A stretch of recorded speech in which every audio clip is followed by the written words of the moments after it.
জুমার রাত, বৃহস্পতিবার সন্ধ্যা থেকে নিয়ে শুক্রবার সন্ধ্যার আগ পর্যন্ত পরিমাণের সবচাইতে বেশি করতে হবে যে আমলটা, সেটা হলো দুরূদ শরীফের আমল।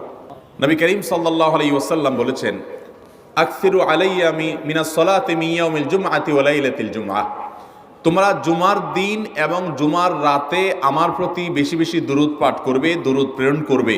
ফা ইন্না সালাতাকুম মা'রুদাতুন আলাই, কারণ তোমরা যে দুরূদ পাঠ করো এটা আমার কাছে পেশ করেন আল্লাহর ফেরেশতারা, এবং রীতিমতো নামধাম সহকারে আল্লাহর একদল ফেরেশতা নিয়োজিত আছে। তারা বলেন, আল্লাহ, হে আল্লাহ রসুল, আপনার অমুক উম্মত, অমুক অনুসারী, আল্লাহর অমুক বান্দা পৃথিবীর অমুক প্রান্ত থেকে, অমুক দেশ থেকে, অমুকের সন্তান, সে আপনার প্রতি দুরূদ পেশ করেছে জুমার দিনে, জুমার রাতে বা অন্য সময়ে।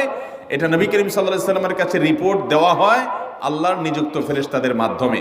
এই জন্য শুক্রবার দিন এবং রাত, অর্থাৎ বৃহস্পতিবার সন্ধ্যা থেকে নিয়ে শুক্রবার সন্ধ্যা